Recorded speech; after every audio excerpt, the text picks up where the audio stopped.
네, 기쁜 마음을 가지고 한 1시간에서 1시간 10분 정도 아마 2부 진행될 것 같고, 여러분들 궁금하신 점에 대해서 질의응답 받고 마무리하도록 하겠습니다. 집중력들이 좋으세요. 정말 저도 가끔 제가 뭐 아직 그렇게 많은 나이는 아니고 젊지도 않지만 어쨌든 그 학회 가끔 가면 정말 이 앉아서 집중하기 참 어렵던데 집중력이 좋으세요. 네. 자, 집중력을 믿고 저도 한번 가보도록 하겠습니다. 이분은 말씀드렸다시피 실제로 이렇게 역경 중에서도 특히 제가 관심 있는 상실, 관계에서 이제 상실 경험하신 분들의 삶 속으로 들어가서 그분들의 삶, 그동안에 어떻게 이런 것들을 겪어내셨고 극복했는지, 그래서 지금 현재는 어떤 삶을 살고 계신지, 어떤 부분들이 성장했는지 이런 것들을 좀 더 깊이 좀 들어가서 직접 목격했던 것들을 말씀을 드릴 거예요. 좀 더 생생한 사례이기 때문에 아마 더 좀 관심 가실 거라는 생각이 듭니다. 자, 앞서서 제가 쭉 리뷰를 했던, 소개해드렸던 연구들이 사실은 대부분 양적 연구예요. 양적 연구는 들으시면서 저도 이제 이런 리뷰들을 쭉 하면서 이 관련 연구들을 리뷰하면서 아쉬웠어요. 그러니까 뭐가 아쉬웠냐면 그렇구나 이제 쭉 연구들을 리뷰하면서 이런 것들이 밝혀졌구나 라는 걸 알겠는데 뭔가 그 알맹이가 없다는 생각이 들었어요. 과연 어떤 생각들을 구체적으로 했었고 어떤 생각이 도움이 됐고 결과 특히 이제 우리나라 사람들이 이런 상실을 경험했을 때 어떤 성장을 진짜 보이는지, 한국 문화의 특수적인 것도 있잖아요. 그런 것들을 잘 반영하지는 좀 못한 것 같다 이런 생각이 들었었습니다. 특히 이제 측정 도구도 딱 그 성장 영역을 21가지로 딱 정해져 있잖아요. 그보다 더 다양한 것들이 있을 수 있는데 그냥 외국에서 갖고 온 척도 번안해서 그대로 사용하다 보니까 그 외에 우리나라 특수적인 성장의 내용이 반영이 안 되는 거죠. 이 부분에 대한 이제 연구도 저는 좀 계속 하고 싶은데 그 이제 리뷰 연구 중에서 이양자 정남은 선생님이 리뷰를 잘 해놓으신 연구가 하나 있어요. 관심 있으신 분들은 한번 보면 쭉 아마 더 잘 정리되어 있는 걸 보실 수 있을 텐데 이런 말씀을 하셨습니다. 이 양적 연구를 하는 사람, 양적 연구라는 것은 그러니까 그 사람 그 자체보다는 관련 변인들을 이렇게 알아내는 데 초점을 두고 있다. 그래서 이 개인의 이 심오한 변화, 성장이라는 게 개인의 심오한 변화잖아요. 이런 것들을 기술하기에는 참 부족하다, 불가능하다 이런 말씀을 하셨습니다. 그래서 중대한 삶의 위기에 직면한 개인의 경험을 깊이 이해하고 상세하게 기술하기 위해서는 이 질적 연구 방법이 필요하다라는 거죠. 동의를 하고 그래서 저도 사실 질적 연구가 힘듭니다. 일일이 만나서 인터뷰해야 되죠. 다 추구력을 풀어야 되죠. 그걸 개념화해야 되기 때문에 상당히 이 품을 많이 팔아야 되는 연구지만 꼭 필요하다는 생각이 들어서 제가 이제 박사 연구에서 이거를 이제 실시를 했었습니다. 그래서 총 12명을 인터뷰를 했어요. 각자의 사연들이 참 여러 가지로 다양했고 정말 참 슬픈 사연들을 갖고 계신 분들이었어요. 나이대도 다양하셨고 주로 이제 여성분들을 많이 인터뷰를 했었어요. 왜 심리학 관련된 거는 어딜 가나 여성들이 이렇게 많이 참여한, 여기 그래도 남성분들 많아서 반갑습니다. 네. 이 심리학에 관심을 갖고 좀 해야 되는데, 그래서 이제 인터뷰 참여하신 분들 중에 여자분들이 많았지만, 참 상실한 대상도 다양했고, 사별하셨거나 이별하신 분도 포함을 했고, 대신 좀 심각한 정도의 그런 이제 이별을 하신 분들, 상실한 이유도 다양했고요. 지금 보면은 상실 대상을 쭉 보시면 이제 우리 그냥 원가족들이 대부분 많았어요. 원가족일수록 더 친밀하고 더 중요한 사람이고 그 사람을 상실했을 때 더 큰 충격이 오겠죠, 아무래도. 근데 그 중에서 두 분이 예외적인데 한 분은 이게 좀 움직이나? 참여자 6번 이제 조카를 상실하셨는데 이분은 이제 조카랑 좀 각별한 사이셨어요. 그냥 뜨문뜨문 명절 때만 만나는 조카는 아니었고 누나의 조카였는데 아들이었는데 가깝게 평소에 막 노래방도 자주 가고 하면서 이렇게 친하게 지냈고 또 이제 그 사건 자체가 자살이었기 때문에 상당한 충격이 있었던 그런 사건이라서 같이 이제 집어넣었고요. 또 하나는 이제 참여자 12 시모의 상실이에요. 어머니가 이제 돌아가셨는데 여기 이제 결혼하신 분들이 많으시죠. 우리 시어머니가 돌아가셨을 때 내가 어느 정도로 슬플까, 어느 정도의 충격이 있을까 생각해 보시면 묻지는 않겠습니다. 굳이 제가 묻지는 않겠지만 어떤 분들은 좀 슬프겠지만 뭐 그렇게까지 저기 충격은 아닐 수도 있고 오히려 예 그럴 수도 있는데 근데 이분은 특별한 사연이 있었던 게 어머니와 사이가 되게 안 좋았었어요. 친어머니랑 본인의 이제 친정 어머니랑. 왜냐하면 친정 어머니가 너무 서포티브하지 않고 평소에 너무 이렇게 비난하고 왜 딸을 너 뭐 되게 좀 심한 말도 해가면서 평소에 막 그랬기 때문에 어머니한테 정을 느껴보지 못하고 살다가 결혼하시고 이 시어머니를 만났는데 시어머니가 시골에서 이렇게 시골 할머니 너무 정 많고 막 다 퍼주시고 막 우리 딸처럼 이뻐하시고 그래서 막내 며느리로 들어갔는데 너무 친딸처럼 이쁘게 이렇게 해주셔가지고 20몇 년을 살면서 맨 마지막에 그런 얘기를 할 정도로 나중에 이제 암 선고를 받으시고 돌아가시기 전에 한 3개월 정도 이제 암 선고 받고 돌아가셨는데 그 전에 내가 어머니를 모시겠다. 그래야 내 마음이 좋을 것 같다. 얘기를 할 정도로 너무 정이 많이 깊었던 그 시어머니이기 때문에 특별한 관계로 또 여기 같이 사례를 집어넣습니다. 그래서 12분을 이제 인터뷰를 했었고요.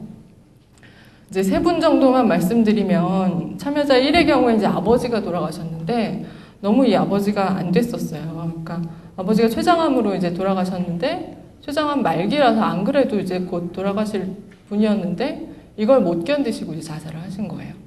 그 전에도 어떤 게 있었냐면 10년 전에 이미 대장암 수술을 한번 하셨고요. 그때 한번 고비를 넘기셨고 그 다음에 한번 또 교통사고를 크게 나셔가지고 그때 한번 또 이제 위기를 넘기셨는데 이제는 또 췌장암 말기 이런 식으로 오니까 아버지가 도저히 그 희망을 못 가지시고 절망하셔서 어느 날 갑자기 뒷산에서 그렇게 목을 매신 너무 충격적인 사건이었고요.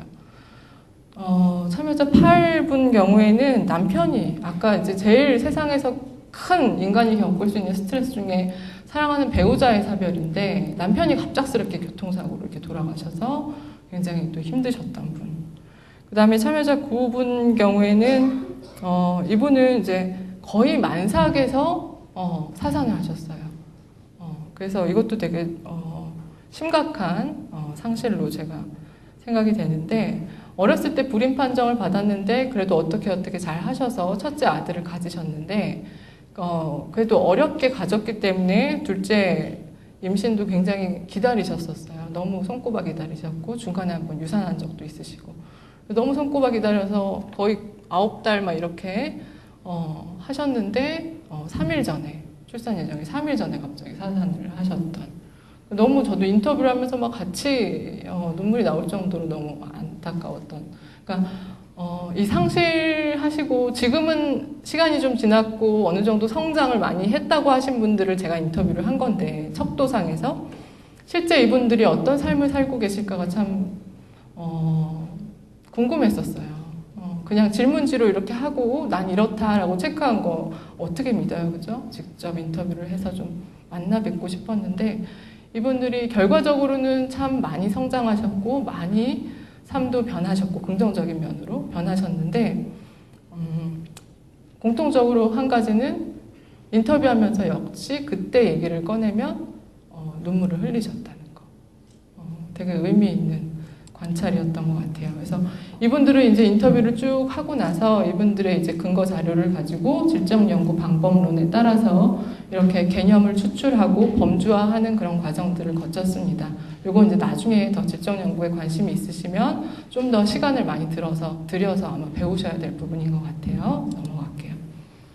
그래서 이제 이런 것들을 쭉 이제 추고록을 통해서 나온 개념들을 제가 정리를 했습니다. 혼자 정리한 건 아니고 다른 전문가분들 또 박사 선생님들하고 같이 개념을 토의를 해서 정리를 했는데 결과 패러다임 모형을 보면은 중간 부분을 그냥 의미 있게 말씀을 드리면 일단은 가장 중심 현상은 뭐였냐면 이분들한테서 가장 공통적으로 중심 현상으로 봤던 거는 정말 치열하게 고군분투하셨다는 거예요. 이 상실을 극복하기 위해서. 정말 적극적으로 치열하게 고군분투하셨다는 게 중심 현상이고 이것이 발생된 이유는 아무래도 상실 사건이 발생했기 때문이겠죠. 그리고 이걸로 인해서 정서적으로도 상당히 고통스러웠고 신체적인 증상도 상당히 많으셨고 당시에 또 자살 사고 이런 것도 물론 있으셨고 일상생활이 어느 정도는 이제 불가능할 정도, 가정도 돌볼 수 없을 정도로 심각한 그런 충격을 겪으셨고 그런 가운데 이제 구체적으로 그 뒤에 어떻게 이제 성장의 과정에 이르셨냐라는 그 전략을 봤을 때 의미 재구성 과정이 역시나 상당히 내용이 많이 나타났습니다. 이 부분을 좀 중점적으로 말씀드릴 거예요. 그 다음에 결과적으로 이러한 긍정적인 변화들을 얻으셨다라는 건데요. 역시 관심 있는 의미 재구성 과정, 도대체 어떤 걸 깨달으시고 어떤 생각을 했느냐, 이게 중요한 거죠. 먼저 첫 번째는 감정 정화를 통해서 새로운 시각을 갖게 됐습니다.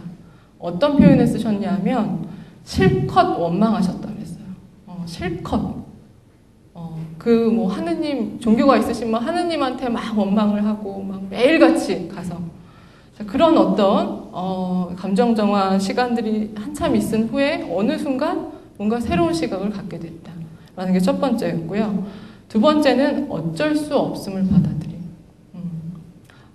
이건 너무나 그래도 보약이 되는 경험이다 라기보단 그 전에 이미 어쩔 수 없는 일이었다라는 거를 받아들이게 됐다는 거예요. 처음에는 도대체 왜 나한테 이런 일이 일어나는가?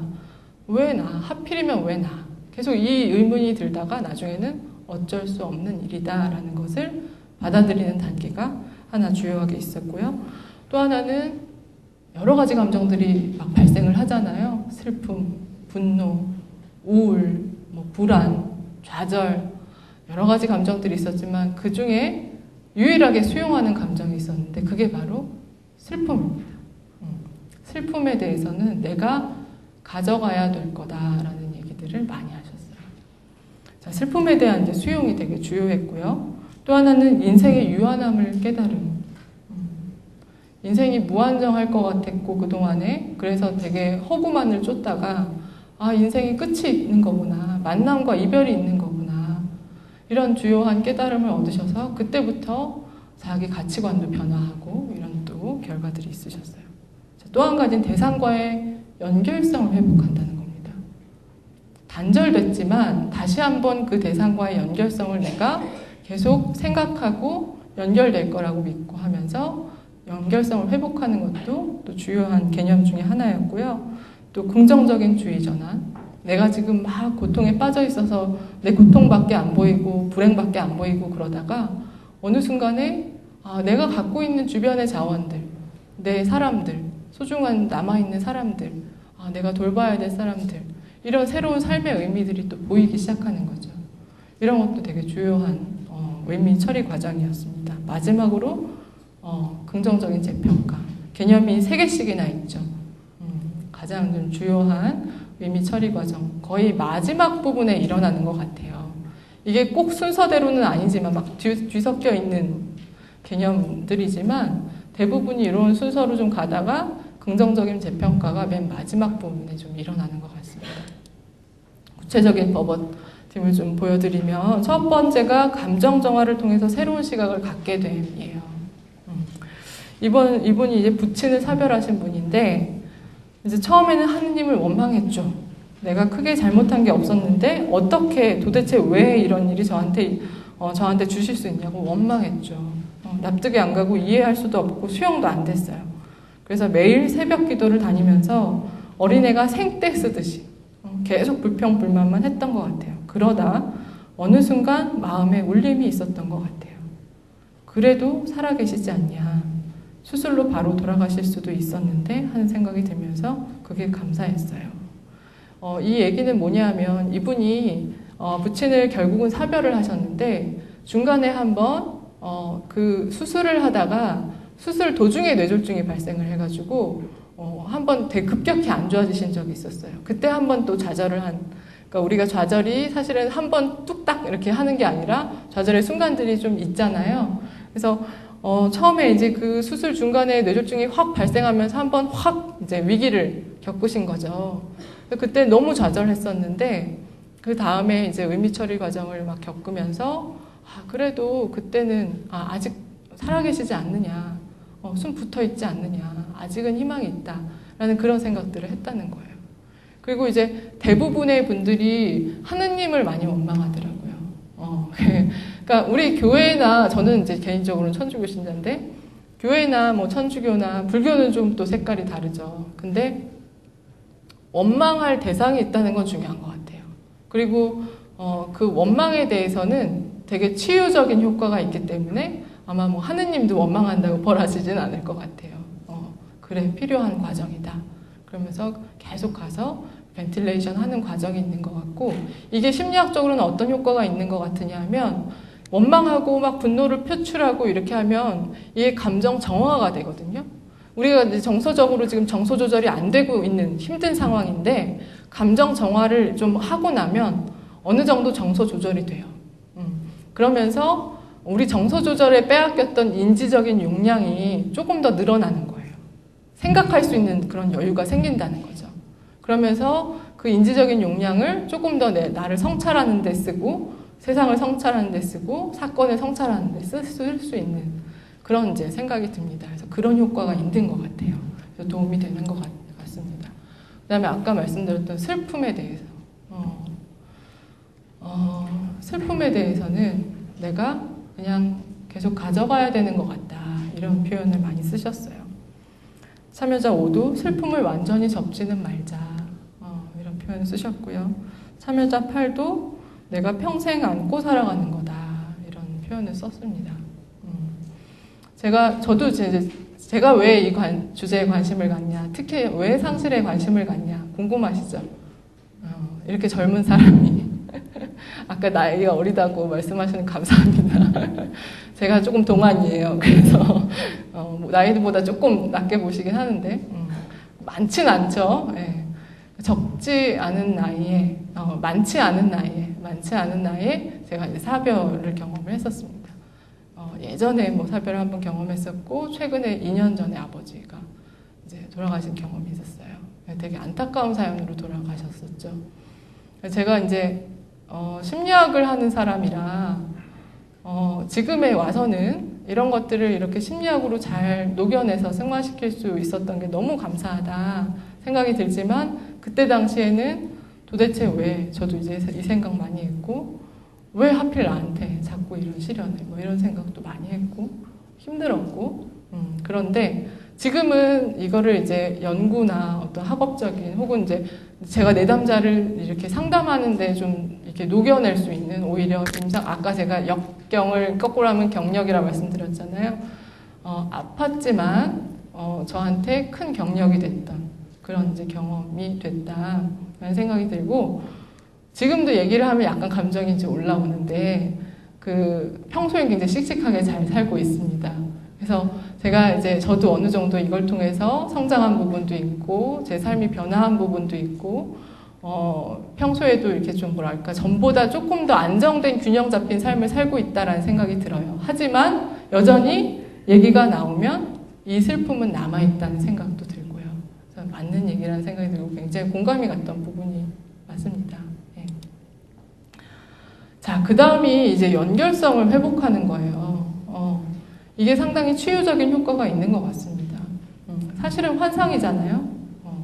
돌아가신 분 어떻게 만나요? 그죠? 뭐 하늘나라에 가서 만날 거다. 이것도 우리의 생각에 불과하고 바람에 불과하지만 이게 상당히 치유되면서 치유가 됐을 때 아까 성장으로 갈 수 있다고 그랬잖아요.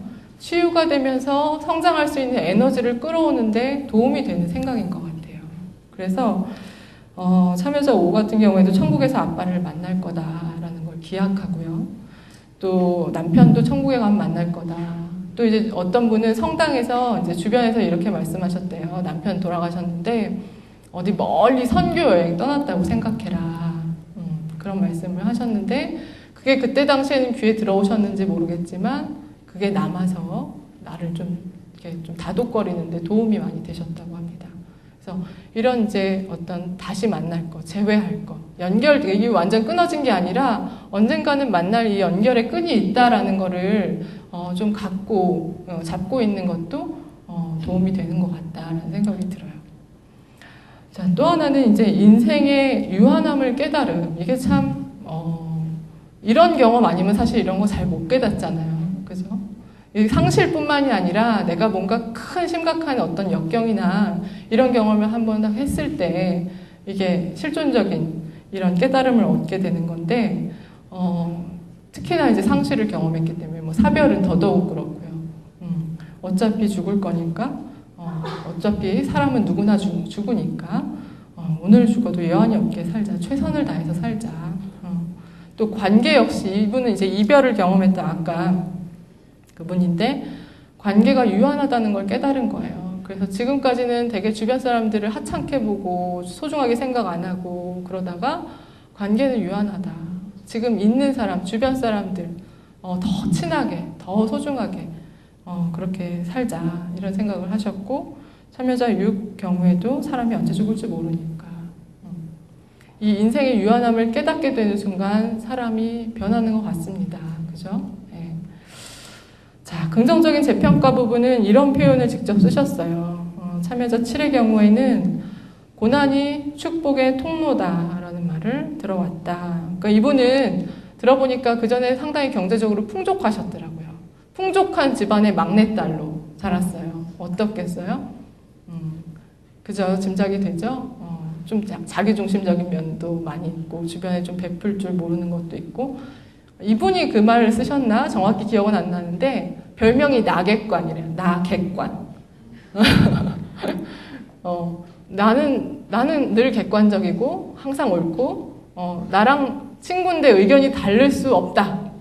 라는 그런 신념을 갖고 사셨던 분. 근데 상실을 경험하시면서 나도 불완전한 인간이구나. 나도 틀릴 수 있구나. 다른 사람 존중해야겠구나. 이제 또 이런 경험들을 하셨고요.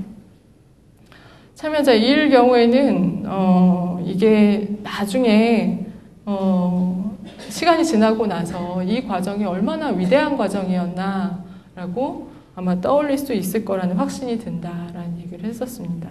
그러니까 그 전의 삶이 그러니까 부부 관계라든지 자녀와의 관계 이런 것들이 좀 피상적이었다라는 생각이 많이 든대요. 소통을 충분히 진심을 나누면서 하지 못하고 좀 그런 경험이 그 전의 삶은 그랬는데 이런 역경을 경험하면서 좀 더 이제 관계가 부부 관계도 좀 더 진해지고 자식한테도 좀 더 좋은 엄마가 되고 그런 경험들을 하게 됐다라고 말씀을 하시더라고요. 이 이제 의미 재구성 과정들이 상당히 이제 되게 구체적으로 저도 알게 돼서 참 반가웠고 이상목 교수님 아시죠? 네. 이분이 실제로 이제 서울대에서 강연을 한번 하셨었어요. 몇 번 하셨을 거예요. 근데 그 중에 한 강연에 제가 마침 이 주제에 관심을 갖고 연구를 하다가 딱 강연을 한다는 얘기를 듣고 가서 도대체 무슨 생각을 하셨길래 지금 저렇게 잘 극복하셨을까 알아보고 싶어서 쫓아갔죠. 그래서 강연을 이렇게 들었는데 2가지를 발견했어요. 첫 번째는 이분이 그 사고 당했을 때 미국에서 교통사고 완전 차가 전복되면서 이렇게 전신마비인 거죠. 전신마비고 그때 강연장에서도 지금 표정은 되게 밝잖아요. 근데 사실은 되게 힘겹게 강연을 하셨어요. 이렇게 여기 이제 뭐 마이크를 차시고 그 다음에 한 분이 같이 따라오셨는데 그분이 왜 따라오셨냐 하면 지금 이 사고 나면서 이 침이 나오는 요 셈이 이상이 생기셨대요. 그래서 침이 충분히 안 나오는 거죠. 계속 목이 마르니까 옆에서 움직일 수는 없으니까 옆에서 거의 한 10초, 20초에 한 번씩은 물을 계속 대줘야 되는 굉장히 힘겹게 사실은 목소리는 굉장히 좋으세요. 아주 크고 호탕하게 말씀은 하시지만 굉장히 힘겨워 보이는 게 옆에서 보였었어요. 그러면서도 강연을 참 열심히 하셨는데 이분이 이제 처음에 미국 병원에서 이제 사고가 나고 눈 뜨자마자 든 생각이 내가 어떡하지? 막 이 생각이 아니라 위기를 어떻게든 내가 극복해야겠다. 이 생각이 처음에 드셨대요. 그래서 일단은 위기를 극복하기 위해서 뭘 어떻게 해야 되는지 생각해보자. 이 생각을 먼저 하셨고, 어떻게 보면 이게 낙관성하고 관련이 있다는 생각이 들어요. 아까도 연구 말씀드렸지만 아무나 이런 생각을 하는 게 아니거든요. 이전에도 이분의 삶을 쭉 들어봤을 때 이 지질 해양학자신가요? 그쪽 분야를 연구하시는데 그쪽 분야가 사실 그렇게 막 발전되고 돈을 많이 벌어주는 그런 분야가 아니기 때문에 그 분야로 간다라고 했을 때 사람들이 말리거나 부모님이 반겨하지 않거나 그런데도 불구하고 내가 관심이 있어서 그리고 내가 열심히 하면 이 분야에서 어느 정도 성과를 이룰 수 있어라는 되게 긍정적인 마인드가 그전에도 좀 있으셨더라고요. 그래서 그런 부분들이 되게 긍정적으로 영향을 줬던 것 같고 또 한 가지는 이분이 이 말씀을 하셨어요. 내가 이렇게 전신이 마비돼서 있는데 그 와중에 이런 생각을 하신 거예요. 그래도 내 직업이 교수인 게 얼마나 다행이냐. 내 지금 사지가 다 마비돼서 이렇게 누워있는데 이 생각이 떠오르겠어요. 그죠? 근데, 그래도 내 직업이 교수라서 얼마나 다행이냐. 그나마 안 움직이고 그래도 좀 할 수 있는 게 교수 아니겠냐. 연구하고 뭐 책 읽고 이런 거. 이 생각을 하셨다는 거예요. 긍정적 재평가. 그죠? 이런 부분들이 저도 들으면서 있었고, 지금은 굉장히, 그전에는 이렇게 나누는 삶을 별로 살진 않으셨던 것 같아요. 뭐 기부에 관심이 있다든지, 뭐 장애인에 관심이 있다든지.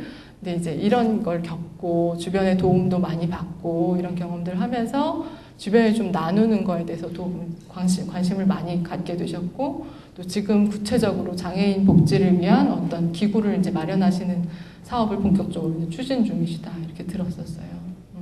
지금은 좀 제 느낌이 되게 예전에는 막 앞만 보고 이렇게 사셨다가 지금은 좀 주변도 돌아볼 줄 아시고, 그래서 좀 삶의 여유도 본인이 좀 갖고 계신 것 같고, 그런 이제 변화가 느껴졌었습니다. 그래서 이 상실의 의미 처리 및 성장 과정을 이렇게 쭉 단계별로 좀 정리를 해보면 처음에는 굉장한 고통과 부적응이 따르지만 처음에 이제 그렇기 때문에 이거에 대해서 도대체 왜? 라는 문제 제기도 하고 원망도 합니다. 그러다가 어느 순간에 내 어떤 초점이 변경되고 긍정적인 부분으로 또 슬픔이나 또 이 사건에 대해서 좀 수용하고 받아들이는 그런 의미 구성 과정이 있죠. 그러다가 조금 더 나아가면 이렇게 새로운 의미들을 발견하고 긍정적으로 재평가도 할 수 있는 그런 방향으로 나아가서 성장에 이르지 않나라고 결론을 내려볼 수가 있을 것 같습니다. 자, 그 다음이 이제 그럼 도대체 이런 과정들을 거쳐서 우리 한국인들, 상실을 경험한 한국인들이 어떤 성장을 했느냐, 어떤 부분이 어떻게 성장을 했느냐, 대충은 짐작이 가지만 구체적으로는 잘 몰랐었거든요. 이 부분을 한번 볼게요. 일단은 첫 번째가 관계 부분이었어요. 관계에서의 성장. 역시나 그 척도에서도 관계랑 관련된 그 성장 문항이 21문항 중에서 5문항이었어요. 그 얘기는 가장 많은 부분을 차지한다라는 얘기인데 역시나 제 질적 연구에서도 관계 심화나 이 향상 부분이 가장 개념이 많이 도출이 됐었어요. 일단은 낯선 사람, 잘 모르던 사람하고 대면 했다가 혹은 피상적인 관계로 갔다가 지금은 좀 더 진정성 있고 친밀한 관계 형성을 위해서 적극적으로 노력한다. 첫 번째. 두 번째는 가족이 소중한 거 알죠. 알긴 뭘 알아요. 그죠? 평소에 잘 모르고 살죠. 이런 거를 그때 더 진하게 느끼게 됐다라는 겁니다. 정말 귀하고 소중한 주변 가족들이구나. 세 번째는 타인에 대해서 더 깊이 이해하고 수용하게 됐다라는 겁니다. 그 다음에 더 구체적으로 이타적인 태도와 그런 실천들 이런 것들을 하게 됐다. 이런 대인관계에서의 좋은 성장들이 있었어요.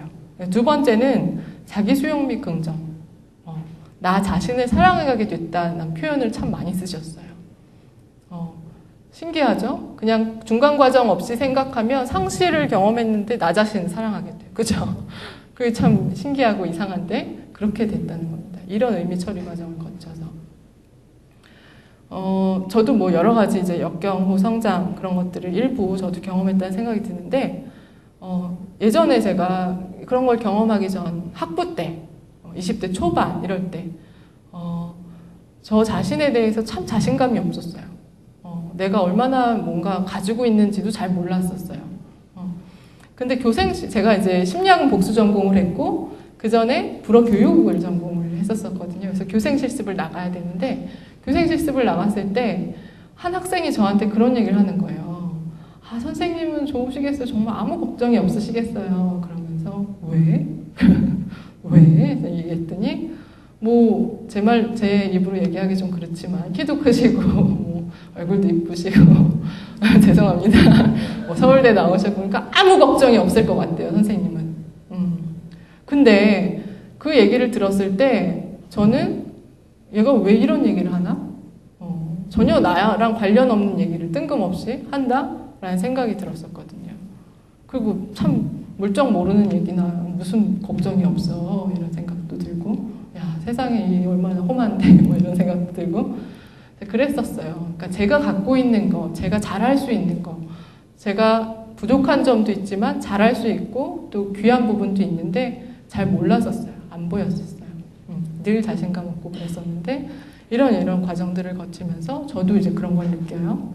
제가 어떤 부분이 부족하고 어떤 부분이 좋은지에 대해서 좀 잘 알게 된 것 같고, 그러면서 저 자신을 수용하게 된 것 같고.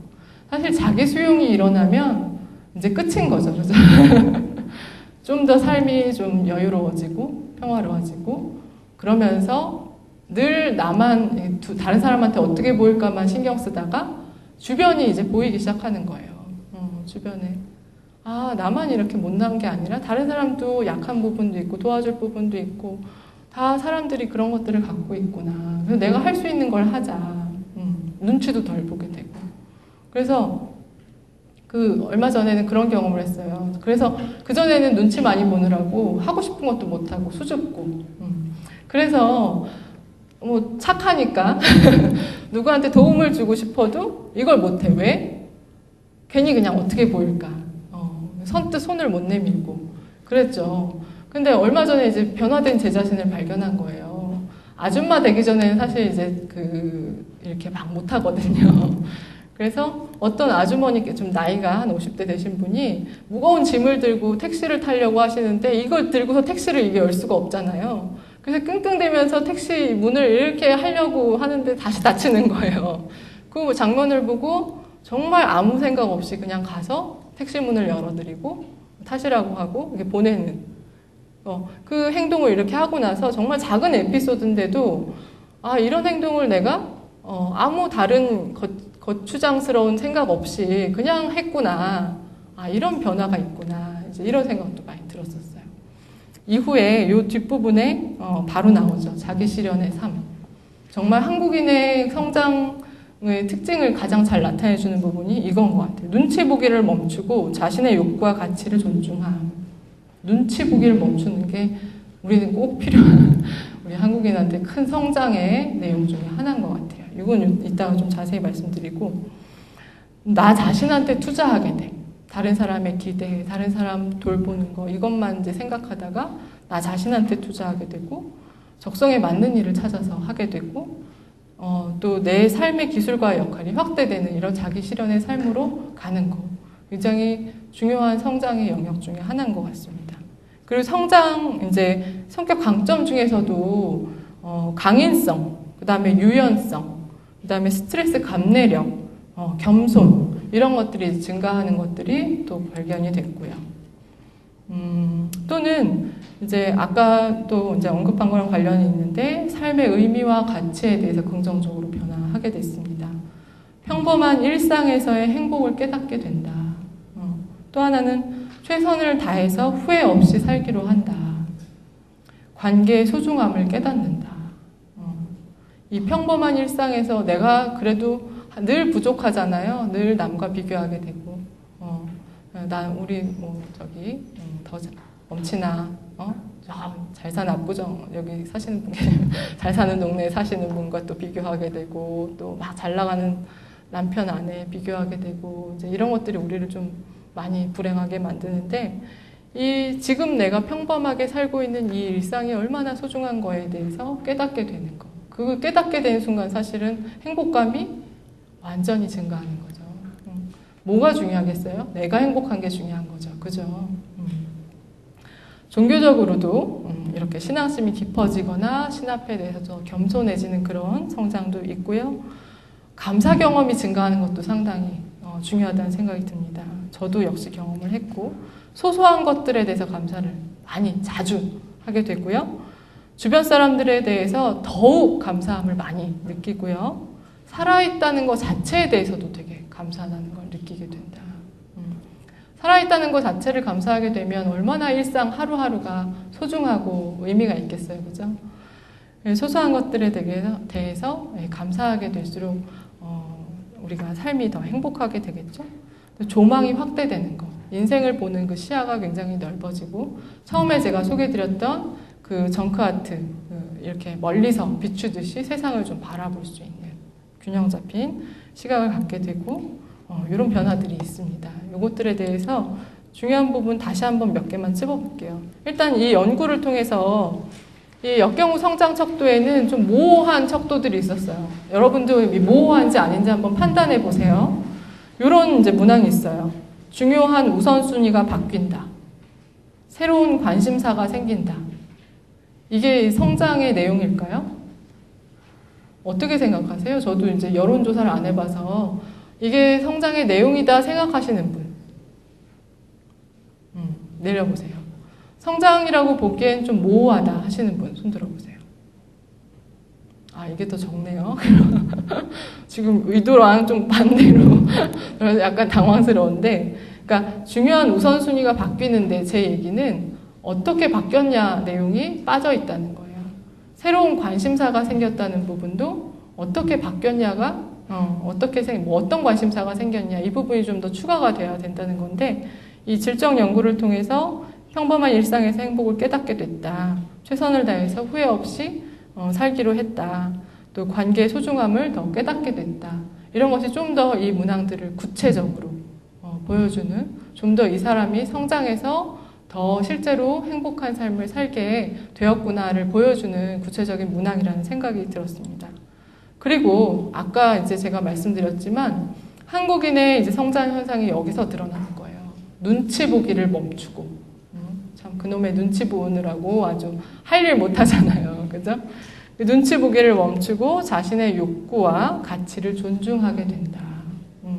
내가 진짜 뭘 좋아하고 내가 어떤 사람이고 뭘 했을 때 행복하고 이런 것들에 대해서 좀 더 느끼고 자각하고 관심을 갖게 된다. 그래서 내가 좋아하는 거에 좀 더 투자를 하게 된다. 아무래도 한국, 이 아시아에 속한 문화가 집단주의 문화잖아요. 그래서 전체적인 분위기 파악이 항상 중요해요. 어디 모임에 가면 이 분위기가 어떠나, 오늘 모임에 가서 한번 생각해 보세요. 나는 어떻게 하고 있나?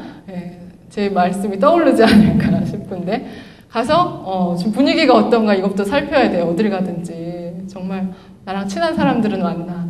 나랑 비슷한 연령대는 좀 많이 있나? 여러 가지 살필 게 많단 말이에요. 서양 사람들은 조금 그렇지 않죠. 가면 이제 내가 즐기는 거, 이게 중요하고, 내 개성. 그래서 이 집단주의 문화 때문에 나 자신의 솔직하지 못하고 돌보지 못하는 부분이 좀 바뀐다면 훨씬 좀 우리나라 맥락에서 성장했다라고 볼 수가 있겠죠. 반대로 그 역경우 성장 기존 서양에서 개발된, 미국에서 개발된 척도에는 이런 문항이 있어요. 어려운 일이 생겼을 때 다른 사람에게 의지할 수 있게 되었다.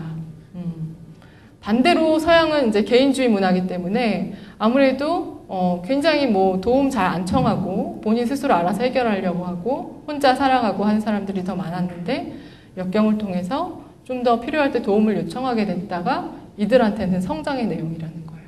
그래서 우리 이제 한국인들 제가 12명을 인터뷰했을 때 그 결과에서는 이 부분은 없습니다. 전체적인 이제 개인 차이가 있겠지만 전체적인 맥락에서는 이렇게 다르다는 거예요. 자, 이런 부분이 의미 있다는 생각이 들고, 이제 감사하는 삶, 이거 다시 한번 강조하고 싶어요. 감사하는 삶을 살게 되는 것은 행복과 아주 유의미한 상관이 있습니다. 내가 자주 감사를 경험할수록 더 행복한 삶을 산다. 많은 연구들이 이걸 뒷받침하고 있어요. 그래서 살아있다는 것에 대해서 감사하게 됐다. 대단치 않게 여겼던 것들을 의미와 기쁨을 부여할 수 있게 되었다. 이런 이제 표현도 썼고요.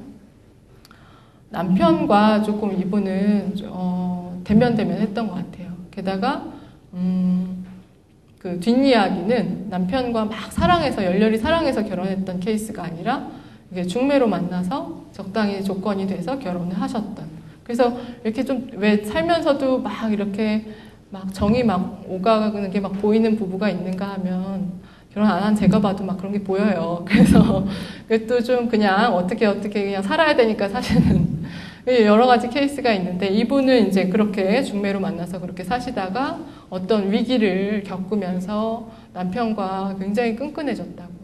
남편을 더 사랑하게 되고 또 그런 남편을 고마워하게 되고 이런 경험도 하셨다. 그래서 그런 말씀도 하셨고 또 하나는 이제 감사를 그냥 속으로만 생각하고 그냥 느끼는 게 아니라 표현해요. 이런 경험들을 통해서 감사한 거 충분히 표현하고 전달하고 이런 실천적인 변화들이 또 있습니다. 그래서 이런 건 주변 사람들도 옆에서 목격을 할 수가 있겠죠. 되게 중요한 또 변화 중에 하나인 것 같아요. 그래서 역경후 성장에 이르는 경로를 3가지를 뽑아봤습니다. 첫 번째는 자신이 고통을 직접 체험하잖아요. 그죠? 체험함으로써 다른 사람의 고통에 대해서도 헤아릴 줄 아는 거죠. 그렇게 되고 이렇게 다른 사람의 고통에 공감할 줄 알고 헤아릴 줄 알게 되면 자연스럽게 이타적인 태도, 친사회적인 태도로 이어지는 겁니다. 첫 번째 경로인 거고요. 두 번째는 특히 상실을 경험한 사람은 죽음 혹은 단절, 만남과 헤어짐 이런 실존적인 체험을 한 거잖아요. 그렇기 때문에 이런 걸 통해서 인생의 유한함을 깨닫게 되고요. 아까 말씀드렸다시피 인생의 유한함을 깨달으면 삶이 막 변한다고 말씀드렸었어요. 즉 현재의 평범한 일상을 소중하게 여기게 되고 자신을 또 소중하게 생각해서 돌보게 되고 내 삶을 좀 더 의미 있게 만들기 위해서 노력하고 관심을 기울이게 된다. 이게 이제 두 번째 경로입니다. 공감이 가세요? 네. 자, 세 번째 경로는 이제 기존에 내가 갖고 있던 가치관, 신념, 아까 나객관 있었잖아요. 그죠? 내가 항상 옳다, 뭐 이런 생각들을 갖고 사셨던 분이 막 이제 혼란이 일어나고 기존 가치관의 붕괴가 일어나고 그러면서 내가 되게 경직된 세상에 당위적인 신념 들어보셨죠? 내가 갖고 있는 생각은 항상 옳아요. 왜냐? 내 경험밖에 모르니까 나는. 내 경험 안에선 그게 사실인 거예요. 그렇지만 다른 사람들을 볼 줄 알게 되면 그것만은 아니구나라는 걸 깨닫게 되는 거죠.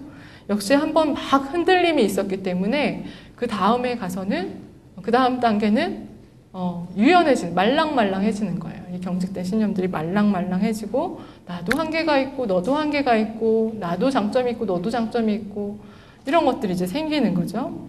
그러면서 이견이나 다양성에 대해서도 폭넓게 수용하고 조망할 수 있는 그런 어떤 안목이 생기는 겁니다. 이게 이제 3가지 주요한 경로라고 이 질적 연구를 통해서 나왔어요. 자, 제가 인터뷰를 하면서 이것도 여쭤봤어요. 이제 인터뷰를 할 때 하나 이제 경계해야 될 게 이제 본인의 경험을 본인이 얘기하는 거기 때문에 이게 거짓말일 수도 있고 저한테 잘 보이려고 하는 얘기일 수도 있고 증거가 필요하잖아요. 이걸 좀 믿을 만한 얘기고 이 성장의 내용이 그죠? 그래서 다른 사람들은 누구의 변화를 어떤 식으로 얘기를 하냐 그런 걸 들어보셨냐라고 질문을 했을 때 거기 계신 12분이 다 이런 얘기를 해주셨는데 그 중에 주요한 거 3가지가 뭐였냐면 첫 번째가 굉장히 밝아지고 열정적이고 적극적이 됐다. 이분들은 그전 삶이 좀 소극적이고 다른 사람 좀 눈치 많이 보고 좀 이렇게 그랬던 분들 밝아지고 열정적이 됐다. 이런 표현을 쓰셨고 그런 얘기를 들었다라고 얘기하셨고 두 번째는 생각이 깊어졌다. 또 이제 반쯤 농담처럼 도 닦은 사람 같아 언니 이제 이런 얘기도 들으셨대요. 그러니까 뭔가 생각이 깊어진 게 보이는 거죠. 그 다음에 이제 둥글둥글해졌다. 대인관계가 원만해졌다. 독불장군처럼 나만 옳은 줄 알고 막 그렇게 다른 사람 비난하면서 업신여기면서 좀 그런 삶을 살았다가 둥글둥글하게 다른 사람이 소중한 것도 알게 되고 그죠? 이제 이런 피드백을 실제로 받으셨다라고 얘기를 하셨습니다. 그래서 우리가 이제 이 연구를 하면서 그러니까 연구하니까 좀 연구는 좀 딱딱한가요? 이런 거에 대해서 공부하고 생각하면서 조금 더 이렇게 뭐랄까 치밀하게 생각할 필요는 있는 것 같아요. 이런 것도 있지만 이거를 조금 더 심리학적으로, 사회과학적으로, 객관적으로 또 어떻게 증명해낼 것인가, 공부하는 사람으로서는 필요한 물음인 것 같습니다. 자, 이 마지막으로 남아있는 고통이 있었어요. 되게 좀 통합적인 관점이 필요하다 말씀드렸는데, 좋은 거, 성장한 거, 이런 것들 말씀하시는 가운데 이런 남아있는 고통도 역시 있다. 이것도 내 삶의 일부로 한켠에 남아있다라는 게 나왔습니다. 일단은 슬픔이라는 감정, 아까 내가 지속적으로 그냥 계속 가져가야 될 것 같다라고 말씀하셨다 그랬잖아요. 역시나 이 슬픔에 대해서 혹은 그분이 떠난 거에 대해서 상실한 빈자리에 대해서 아쉬움, 이런 것들이 잔잔하게 계속 내 삶에 남아있는 걸로 나왔고요. 그러니까 참여자 2 같은 경우에는 오빠가 굉장히 알뜰살뜰 가족들을 챙겼었어요. 장남이 다 그런 건 아닌데 굉장히 그 동생, 특히 이 여동생 굉장히 알뜰히 살피고, 뭔 일이 있으면 늘 오빠 생각하면서 오빠한테 물어보고 오빠한테 도움 청하고 막 굉장히 중요한 사람이었는데, 오빠가 이제 그렇게 떠나고 나서 처음에는 뭐라 그러지? 오빠. 제가 결혼 안 해서 이게 그 시누이, 그죠? 시누이를 굉장히 처음에 비난 많이 했대요. 시누이가 잘못한 것도 아닌데 왜 오빠한테 평소에 그렇게 잘못했냐, 이렇게 갈 거면 평소에 잘하지 하면서 막 시누이를 처음에 엄청 비난했대요. 근데 나중에 이제 그 의미 처리 과정이 이제 겪고 나면서 그 시누이에 대한 미움도 차차 줄어들고, 또 그런 오빠에 대해서 좀 잘 떠나보내고 하면서도 그 아쉬움은 여전히 남아있는 거죠. 오빠 떠올리면 그 슬픔 여전히 남아있고, 또 특히 남편이 그렇게 먼저 갔을 때 그 아픔은 그래요. 아픔은 어느 정도 아물지만 그 빈자리는 어떤 구석이든 남죠. 그건 이제 간간히 계속 살면서 느끼는 거. 그런 이제 고통은 남아있다라는 겁니다. 또 한 가지는 이제 경제적으로, 혹은 현실적으로 어려움이 남아있는 부분이 있더라고요. 뭐냐면, 일단은 특히 가장이 그렇게 가셨을 때, 경제적으로 흔들리죠. 특히 이제 어떤 빚을 남기고 가셨다? 그 가족이 사실 그걸 이제 감당해야 되잖아요. 그랬을 때 그 현실적인 곤란함, 그런 부분들이 남아있는 경우가 있었고, 또 한 가지는 나는 성장했더라도 우리 엄마, 남편을 떠나보낸 우리 엄마, 모든 가족이 다 성장하는 건 아니잖아요. 그럼 조금 더 힘 있는 사람은 엄마를 돌봐야 되는 아픔, 또 그런 어떤 수고, 이런 것들이 남아있는 거죠. 그래서 이제 그런 어머니가 막 정신과 다닐 정도로 아직도 극복을 못하시고 너무 힘들어 하셔서 내가 그걸 이제 돌봐야 되는 그런 부분들이 있다라고 이제 말씀하셨었습니다. 그래서 이런 부분들이 같이 이 역경 내지는 상실 경험 안에 통합되어 있다. 이게 그냥 전체 삶이다라는 생각이 많이 더 들었었습니다. 자, 여기까지 이제 질적 연구를 통해서 이분들의 삶을 좀 자세히 들여다본 거였어요. 그리고 이제 제가 이런 연구들을 하면서 직접적으로 이제 개입할 수 있는 프로그램들을 개발했었어요. 그래서 이 상실의 치유 및 성장 프로그램이라고 아주 뭐 쌈박한 이름을 아직 못 정했는데 지금까지는 그냥 이렇게 이름을 붙이고 있습니다. 제가 그냥 상실의 성장 프로그램이라고 안 하고 치유를 같이 집어넣은 이유는 치유랑 성장이 따로 갈 수는 없다는 생각이 많이 들었어요. 그래서 상실의 치유 및 성장 프로그램이라고 이제 이름을 붙여서 개발을 했고, 총 8회기로 이루어져 있고 2시간씩 이런 프로그램들을 이제 쭉 실시를 했습니다. 그러니까 사실은 근데 실제로 이 프로그램을 2시간이라고 정해놨지만 실제 이제 그 참가 인원이 한 6명에서 8명 정도였는데 2시간이 늘 모자라더라고요. 더 좀 뱉어내야 될 얘기들, 감정들 이런 게 굉장히 많기 때문에 사실 2시간 막 반, 3시간까지도 막 이렇게 하게 되는데, 프로그램을 간단하게 소개해 드릴게요. 1회기에서는 일단은 좀 오리엔테이션 시간이기도 하고 심리 교육 시간이기도 합니다. 그래서 일단은 굉장히 가까운 일을 상실한 분들을 이제 모셔놓고 이제 자연스럽게 상실했을 때 우리 심리가 어떻게 흘러가는지 그런 자연스러운 반응들에 대해서 일단 말씀을 드려요. 근데 참 우리 사회가 이런 슬픔에 대해서 참 편안하게 받아주고 그래 실컷 울어라 하는 분위기가 참 아닌가 봐요. 제가 본 분들은. 그래서 이런 것들을 충분히 너무 자연스러운 현상이고 과정인데 어디 가면 이제 이런 것들을 내색하기 너무 힘들고 꾹꾹꾹꾹 눌러오다가 여기 와서 이런 것들을 말씀하시니까 여기서도 첫 회기에서는 말씀을 잘 못하세요. 감정을 잘 못 내놓으세요. 굉장히 조심하고 눈치 보고 혹시 여기서 했던 얘기가 어떻게 흘러나가서 그러니까 상실 자체에 대해서도 한국인들이 어떻게 인식을 갖고 있는지 이것도 참 연구해 봐야 될 것 같아요. 이게 참 뭔가 부끄러운 경험으로 또 생각을 하는 분들이 많이 있어서 참 이 얘기 처음에 이 물꼬투기가 상당히 어려웠던 것 같습니다. 그래서 이런 과정이 이런 심리적인 반응들이 너무나 자연스러운 과정이다라는 거를 충분히 교육시키는 게 되게 필요한 과정인 것 같아요. 실제로. 그리고 이제 이걸 통해서 나중에 잘 극복하면 이렇게 보물과 같이 성장으로 우리가 잘 읽어낼 수도 있다는 것까지 그 모델이나 이런 걸 설명을 드리고요. 기본적으로 이제 뭐 집단에서 별칭 지어서 사용하고 이런 참여동 이런 기대를 나누면서 첫 회기는 마무리를 합니다. 자, 그러다가 이제 두 번째부터 본격적으로 하죠. 그 사람을 소개합니다라는 이름으로 시작을 해요. 그래서 그 사람과 관련된 그 사람하고 이제 떠오르는 그 사람을 이제 떠올릴 수 있는 관련된 어떤 물건을 하나씩 가져오도록 해요. 그래서 뭐 사진을 가져오실 수도 있고, 뭐 그분이 쓰셨던 어떤 일기장을 가져오신 분도 있고, 뭐 편지, 뭐 여러 가지 가져오시거든요.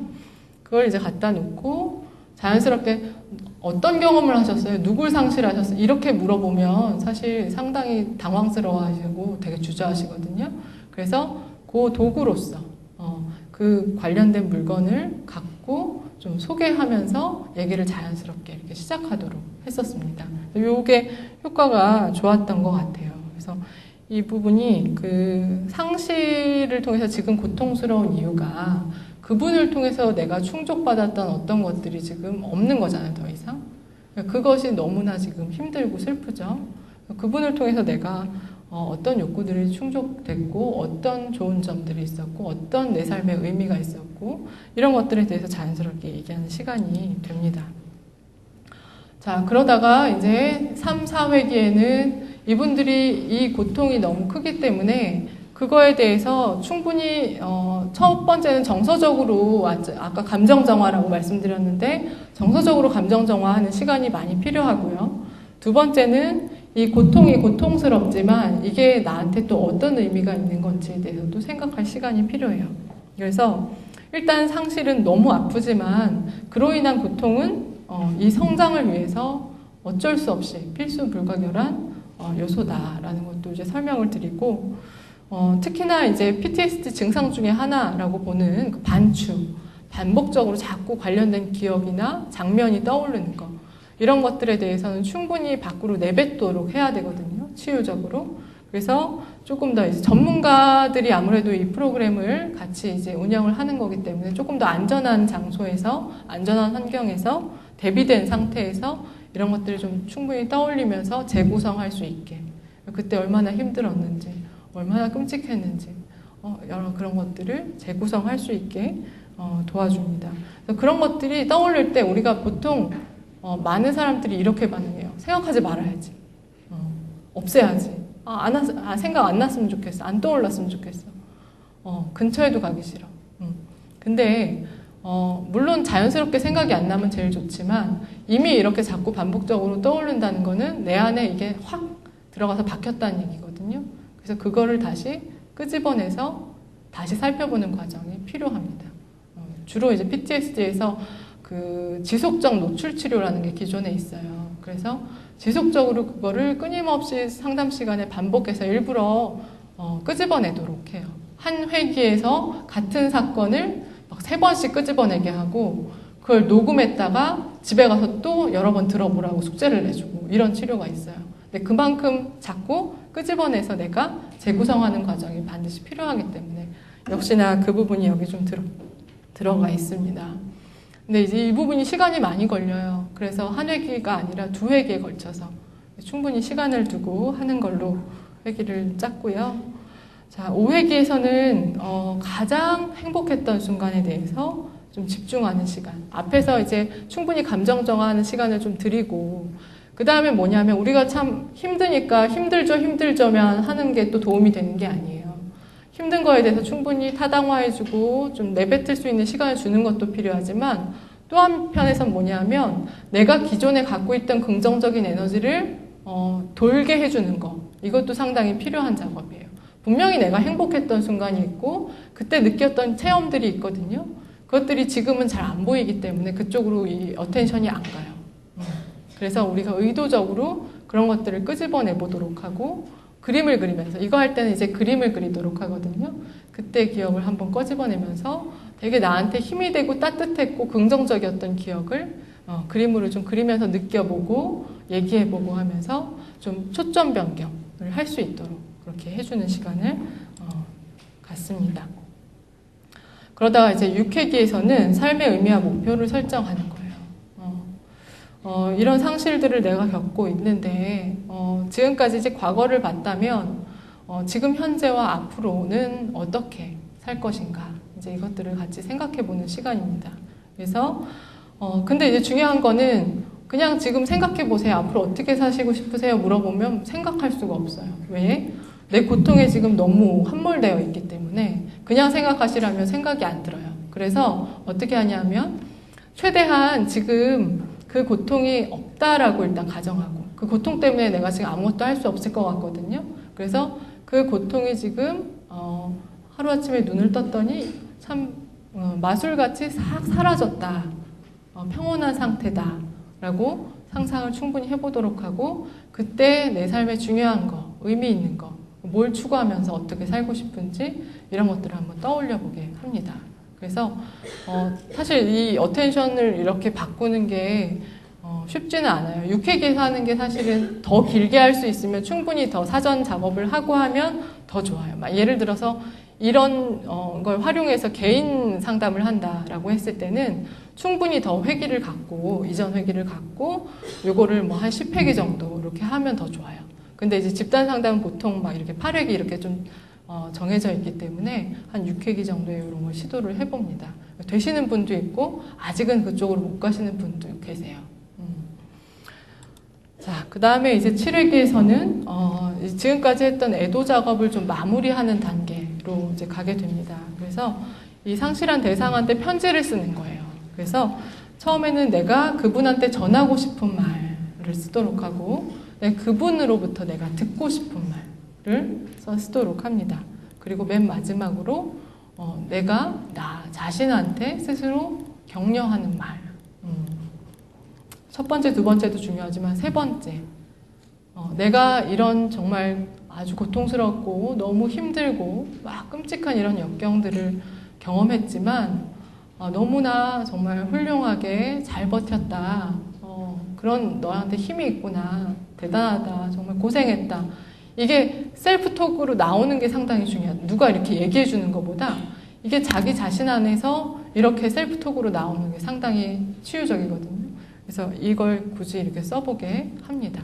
그래서 이걸 쓰게 하고 서로 좀 나눠서 읽어보면서 얘기해 주게 하고 이제 그런 시간들을 갖고요. 마지막으로 이제 소중한 삶을 위하여라는 걸로 축복 헤아리기랑 미니 베케이션 계획하기인데, 이건 좀 긍정 심리학적인 측면에서 좀 가져온 기법이에요. 그래서 내 삶에 조금 더 행복한 에너지를 많이 줄 수 있는 구체적인 기법인데, 첫 번째는 축복 헤아리기라고 해서 지금 내가 뭐뭐 하지 않았더라면 지금보다 훨씬 더 불행했을 텐데 그래도 그나마 이게 있어서 다행이다 하는 거.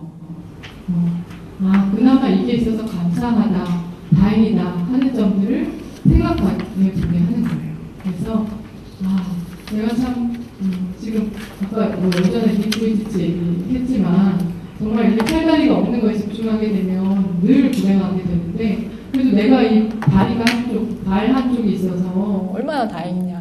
쓸 수도 있고 이렇게 뛰어다닐 수도 있고 좀 대단하더라고요. 막 쿵쿵쿵짝쿵짝 이렇게 뛰어가지고 막 글씨도 쓰고 컴퓨터도 하고 얼마나 다행이냐. 주변에 남아있는 가족들, 그죠? 여러 가지 생각해 보도록 합니다. 자, 두 번째는 미니 휴가. 요거는 여기 계신 여러분들이 상시라고 상관없이 직접 해봤으면 하는 거예요. 미니 베케이션인데 우리가 행복하게 살려고 하는데 되게 거대할 것 같고 뭘 크게 해야 될 것 같아서 잘 실천을 못해요. 그래서 정말 매일 한 20분씩 투자해서, 많이 말고요. 한 20분씩만 이렇게 해서 내가 매일 할 수 있는, 내 삶에 기쁨과 여유를 줄 수 있는 거를 하나 딱 정하는 거예요. 그래서 아예 시간을 딱 정해놓고 몇 시부터 몇 시 20분까지는 이거 한다, 매일 이렇게 해놓고 내가 좀 즐겨 할 수 있는 거, 어디 뭐 휴가 가는 거 이건 막 2박 3일 휴가 내야 되잖아요. 평상시 못하니까 나는 예를 들어서 저 같은 경우에는 그 모닝커피 마시는 거 이거 상당히 맛을 들여가지고 그래서 그 시간만큼은 제가 아예 의식을 하고 하는 거예요. 아, 지금부터 20분 동안 내가 커피 마시면서 나한테 휴식을 준다. 소중한 시간이다. 그렇게 생각하고 하는 거랑 안 하고 하는 거랑 되게 틀려요. 그냥 컴퓨터 막 하던가 하면서 그냥 커피 마시는 거랑 20분만큼은 내가 나 자신한테 이런 기쁨을 주면서 이걸 하겠다라고 생각하는 거랑 우리가 느끼는 이 감정이 다르거든요. 충분히 음미하면서 이렇게 20분 나한테 매일 휴가를 주면 그 삶이 참 이렇게 여유가 생기고 좋습니다. 여러분도 꼭 해보셨으면 좋겠어요. 그래서 이걸 이제 마지막으로 가르쳐 드리면서 이 회기를 마무리하는 겁니다. 그래서 이런 이제 프로그램들을 쭉 했었고요. 이제 효과 검증을 했었죠. 8주 전후로 이제 뭐 행복감이라든지 우울감 이런 것들을 측정하고 또 프로그램이 끝나고 4주 후에도 이런 게 잘 유지가 되는지 이런 것들 이제 점검을 해야 되기 때문에 점검을 했었는데 일단 처치 집단이라는 건 이 상실의 치유 및 성장 프로그램을 실시했던 집단이에요. 그래서 이 집단의 경우에는 지금 보시면 제일 위에가 이게 성장 수준이 프로그램을 한 이 사후에 높아졌고요. 이 이후에 4주 후에 더 계속 증가 추세로 가는 걸로 나타났어요. 행복감의 경우에는 쭉 증가했고 이때는 이제 유지되는 걸로 4주 후에까지 유지되는 걸로 나타났고 우울감의 경우에 이렇게 조금 완만하게 감소하는 걸로 나타났습니다. 자, 그리고 이제 그 통제 집단하고 비교를 해야죠. 이 집단을 실시하지 않은 사람들하고 비교를 했을 때 재밌는 게 하나 있어요. 성장하고 행복감은 변화가 없었어요. 근데 우울감은 이렇게 얘네도 아무것도 안 했는데도 감소했어요. 그러니까 이게 무슨 얘기냐면 우울감은 시간이 지나면 어느 정도 좀 해결이 되는 것 같아요. 자연스럽게. 그런데 내가 좀 더 성장하고 좀 더 행복하게 플러스를 만들려는 거는 어떤 노력을 해야 된다는 거죠. 그냥 자연스럽게 시간이 지나면 슬픔도 해결이 되고 우울이 해결이 될 수 있지만 내가 좀 더 의미 있게 성장해서 살려면 좀 이게 의도적인 의미 처리 과정이나 이런 노력들이 필요하다. 영향을 미친다라는 거 그런 이제 시사점이 있는 것 같습니다. 이것도 이제 보시면 되고요. 한 가지 사례 말씀드리면서 이제 마무리하면 될 것 같아요. 여기 이제 참여하셨던 분들 중에서 뭐 다양한 사례들이 있었어요. 역시나 안타까운 거는 제가 이제 집단을 2번 정도 실시를 했었는데 한 18명 정도가 총 참가했었는데 그분들 중에서 한 남자분이 2분 계셨고 나머지는 다 여자분이었어요. 그 중에서 이제 한 분은 이게 100일 된 아들이 갑자기 돌연사를 했어요. 근데 이 돌연사하고 지금 지난 시간이 거의 17년 정도 경과를 한 거죠. 그러니까 17년 동안 무지하게 애를 쓰고 뭔가 이렇게 본인 나름대로 노력을 했는데 해결이 계속 안 되고 있었던 상태인 거죠. 그러다가 17년 후에 저희 프로그램에 참여를 하신 겁니다. 자, 근데 이분이 이 아들을 이제 상실을 그때 17년 전에 하셨고 이것만 불행했던 게 아니라 그때 당시에 대처가 그 아들이 갑자기 이제 이게 얼마나 큰일이에요. 그죠? 이거에 대해서 처리를 했었어야 되는데 그냥 그 아이를 어떻게 시부모님이 바로 어떻게 처리를 하시고 그 며느리랑 이 아들을 집으로 데리고 온 거예요. 그래서 이 아들이 이제 그렇게 떠났을 때 이 엄마는 뭔지 모를 죄책감을 얼마나 느끼겠어요? 근데 이거에 대해서 죄책감 내지는 슬픔 이런 것들을 충분히 표현하고 그런 시간들이 없는 채로 시댁에 들어갔으니까 거의 잘 내색도 못하고 괜히 내가 이렇게 힘든 티 내면 안 될 것 같고 내가 뭔가 죄인인 것 같은 느낌이 자꾸 들고 그런 세월을 계속 보내셨고 그런 상태로 남편과의 관계가 어땠겠어요? 남편과의 관계도 좀 틀어지셨던 것 같아요. 그래서 남편이 나중에 중간중간 자꾸 뭐 외도하시고 이런 이제 슬픔도 있으셨더라고요. 그래서 이런 것들을 이제 계속 겪으신 분이었어요. 그래서 처음에 첫 회개는 아예 말씀 안 하셨어요. 나 오늘 듣고만 있겠다. 이렇게 말씀하셨고 되게 조심스럽게 2회개에서 이런 말씀을 하셨었어요. 내가 되게 벗어나려고 노력을 많이 했다. 종교가 있어서 하느님한테 많이 의지를 했었다. 근데 여전히 남편이 밉고 시부모님이 원망스럽고 내가 그들한테 의지하고 기대하고 번번이 실망하고 그랬다. 이제 그 너무 막 눈물을 막 털털털 흘리시면 막 이렇게 오열을 하시면서 말씀하셔. 너무 원망감, 슬픔 말고 너무 해결이 안 된 상태로 오셨고요. 조심스럽게 이제 얘기를 꺼내시기 시작하면서 물꼬가 트여서 계속 다음 회기를 진행을 하다가 5회기 정도 돼서 이런 말씀을 이제 자발적으로 하셨는데 그동안에 이목이 있어서 충분히 다 드러내놓고 말을 못했던 것 같은데 지난 2회기 동안 얘기를 하고 나서 뭔가 마지막 찌꺼기 같은 게 빠져나간 느낌이 들었다. 뭔가 이렇게 출산할 때 막 양수와 태반이 이렇게 나오듯이 뭔가 이게 쑥 뭔가 빠져나간 느낌이 이제 들었다. 그리고 이제 남편에 대해서도 그동안 뭐 외도했으니까 얼마나 미워했겠어요. 근데 이제 남편에 대해서도 조금 다른 시각으로 요 집단이 조금 다행이었던 게 뭐냐면 그 귀한 남자 내담자분이 한 분 계셨어요. 그래서 그 남자 내담자분이 약간 그 남자들이 어떻게 대처하는지 상실에 대해서 그때 어떤지 남자들이 이제 그 정서적인 처리가 좀 더 그냥 참고 아니면 뭐 술을 마신다든지 이런 쪽으로 많이 가니까 남자들이 좀 그런 패턴으로 갈 수밖에 없다라는 부분도 얘기하면서 조금 더 이해가 되셨던 것 같아요. 그리고 마지막으로 7회기에서는 이게 이 상실에 대해서 정의를 하시더라고요. 상실이 마치 사고로 팔 한쪽을 잃은 것 같다. 근데 팔이 없다는 것은 되게 슬픈 일이고 원치 않았던 일이지만 팔이 없는 내 몸뚱이로 어떻게 살아갈 것인가를 궁리하는 거. 그게 상실 경험인 것 같다. 이런 말씀을 하시더라고요. 맞는 얘기인 것 같습니다. 그 일이 일어났다는 건 부인할 수가 없어요. 너무 슬프고 힘든 거 맞아요. 근데 앞으로 이제 어떻게 살아갈 것인가, 이걸 어떻게 극복하고 어떻게 잘 살아갈 것인가를 생각하는 거는 대단한 힘인 거죠, 그죠? 이걸 좀 생각하고 가셨다는 게 상당히 반가운 얘기였습니다. 이거 들으면서 마지막으로 이 말씀을 드리면서 마칠까 합니다. 엘리자베스 피블러 로즈라는 사람 상실 수업이라는 책, 인생 수업 그 전에 쓰셨고 지금은 고인되셨는데 이 세상이 하나의 학교라면 상실과 이별은 그 학교의 주요 과목이다. 상실은 삶이 우리에게 던지는 가장 어려운 배움 중 하나이다. 아무리 상실을 겪지 않으려고 노력해도 그것은 결국 찾아온다. 이 상실이라는 경험 생각해보면 우리가 누구든지 일생을 살면서 안 겪을 수 없는 일인데요. 이 세상에서 정말 큰 교훈을 주는 경험이기도 한 것 같습니다. 네. 자, 지금까지 경청해 주셔서 대단히 감사합니다. 해서 마치겠습니다.